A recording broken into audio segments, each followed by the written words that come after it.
Hey, what's up Batman fans? Thank you so much for clicking on this video. Today I'm going to show you how I 3D printed and painted this Michael Keaton Batman statue. Now I just wanted to say that I painted this guy about 6 months ago, but there's a very stupid and small reason of why I'm just getting around to do this video. But we'll talk about that later. Let's get into the build.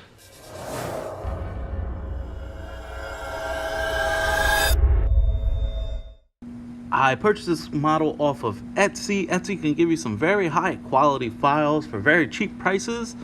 I think this one was like $3, so I will link it in the description. But obviously this is Batman, and Batman's very simple. He's just all black. And this is the head sculpt, which is very Michael Keaton-like, so I'm gonna paint that black too. And this is the black I'm going to be using from Lambeaux.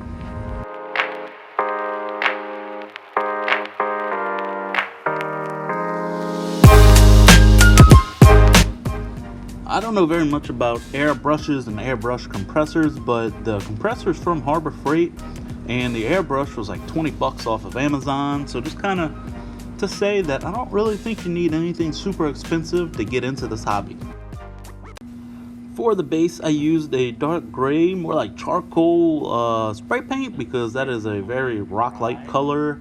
And then I used a black wash to get into all those little crevices and just to kind of make those little spots darker. And then I used a matte clear coat on the base and the figure because I only had a satin or maybe even a gloss gray spray paint color. And I didn't want it to be gloss, so I sprayed it matte. And after that was all nice and dry, I used these two different gray acrylic paints to dry brush onto the rocks to really give it that nice texture and rock look.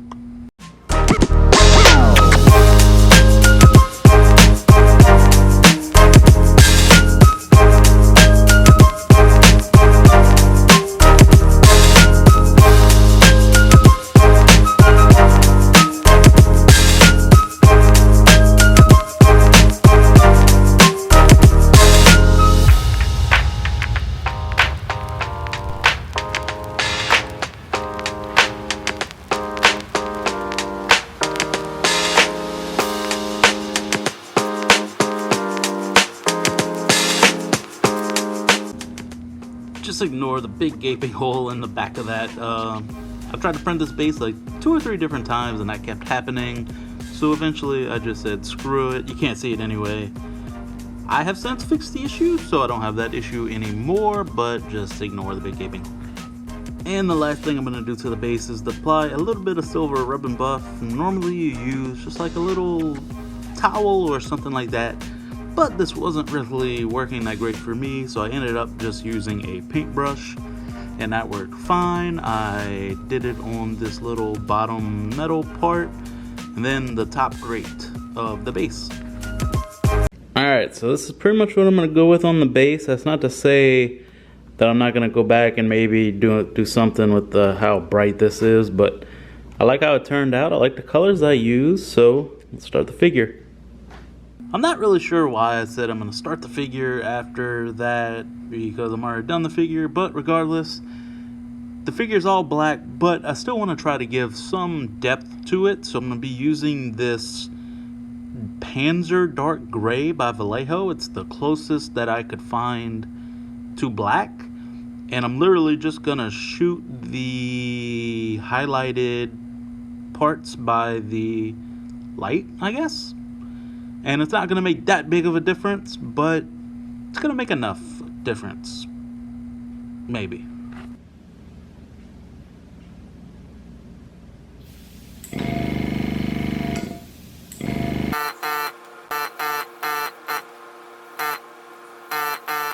I'm sorry, doesn't that sound so annoying? But yeah, I don't really think this did anything, but that's kind of part of learning how to airbrush. Here's a side-by-side comparison. The left is the before, the right is the after. Do you think you could tell the difference? I kind of feel like subtly you can, which is what I was going for. Alright, next up I have the bat symbol and the belt buckle. I'm going to do both of those in yellow. I'm gonna use this Liquitex acrylic, and I'm gonna thin it down and put it in my airbrush. I wanted to keep this part in just to kind of say that I watched a couple YouTube videos of how to thin down acrylic paint, and I thought I was a professional, and I had zero clue what I was doing. I also didn't really know how to operate an airbrush, apparently, because that's like I'm spraying out of a hose pipe. But keep working at it, I guess, is the point that I'm trying to make, and eventually you'll find out how to thin it down better and find out how to use an airbrush better, and because I'm just really shooting at there, Lord. All you needed to paint the black on the logo was a steady hand, which doesn't really look like I have when it's sped up like that, and a little bit of patience, because all you really have to do is glide your brush along the raised sections. Because they're raised, you can't really mess up unless you're going too fast, which I think I did at first. So that's why I had two of these bat symbols to test on, and I believe I went with the one on the right.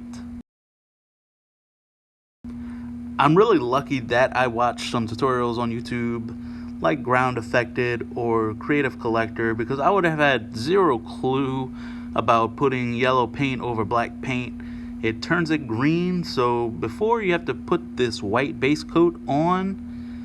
And as you'll see here in a bit, I missed a little spot, so you'll see what I mean by it turns green.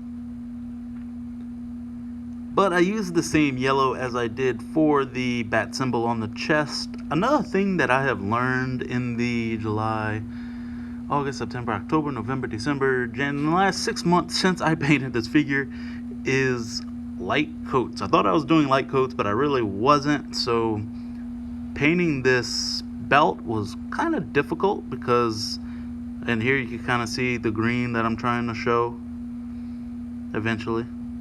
There you go. But painting the yellow was a little more difficult than I probably needed it to be because it was very streaky. Yeah, light coats.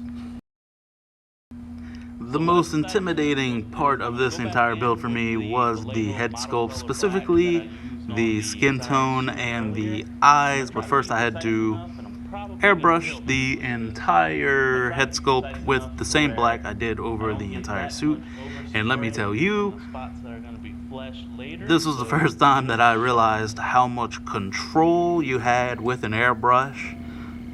Just watch this here in a second.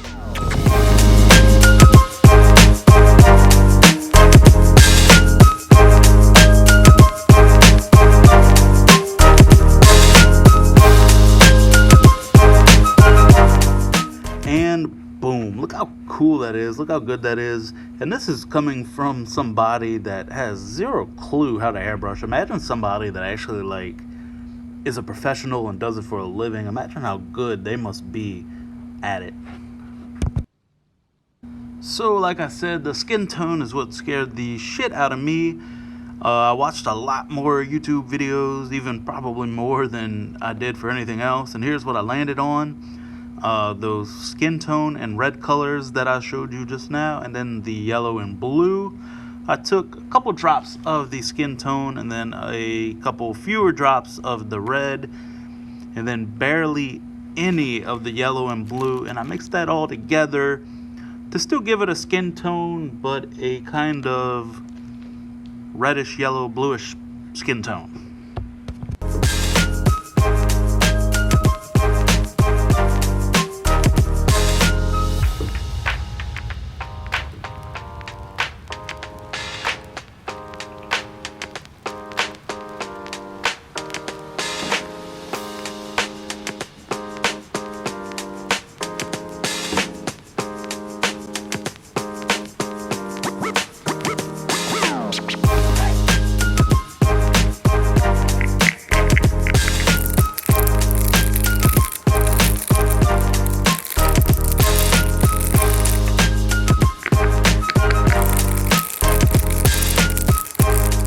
And you kind of want to make sure you're careful here, because if you add too much of one color, you may end up too red or too yellow or too blue or something like that.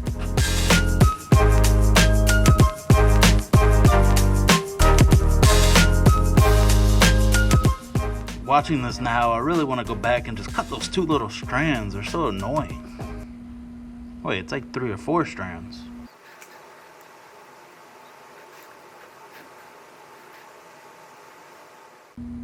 Once I was happy with it, I used a little bitty tiny brush to go over the corners and all the edges, just to make sure I got those very well. And then after that, I used another little tiny brush and some black paint just to kind of hit the corner and edges of the cowl and made it look really nice.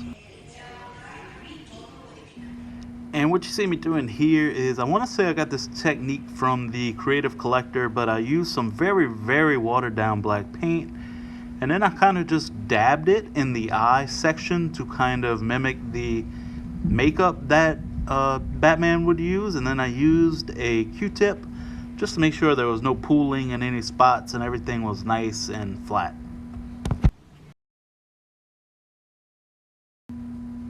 I kind of lied about the skin tone being the thing that scared me the most. It was really the eyes, to the point that I didn't even film myself doing them. But basically all I did, being that they were so small, was I painted it not white, but more like a whitish gray, I guess. And then I used a ballpoint pen just to kind of make some little circles. And finally we arrive at the end of what kind of made me forget about this project, or at least this video, I guess. I bought this really nice black leather fabric that I thought would really look nice with the cape. I measured it to what I felt like it should be. I made these little drawings that would look like the Batman cape. I cut it out, I folded it, and I just made it look like a Batman cape. And then I went to put it on the figure, and it was way too thick. Now, when the original cape didn't work, I kind of put this guy to the side and worked on other projects for a little while. But what I ended up doing when I came back to him was, I believe this was some cheap little dry fit pant shorts from Walmart. As you can see, it's super thin. You can see through it. Stretchy, but I cut out the Batman little cape thing, just like I did on the other one. And then I just cut the little hole, and that's that. Nice and simple. Alright guys, thanks so much for watching the video. Hope you guys enjoyed it. I hope I did a good enough job on Batman here. If you like this kind of content, I do have an Invincible figure that's coming out soon. So if you want to see that, make sure you hit the subscribe button. If you enjoyed this video, make sure to hit that like button. And I'm going to close out the video showing some better images of Batman. Thanks, guys.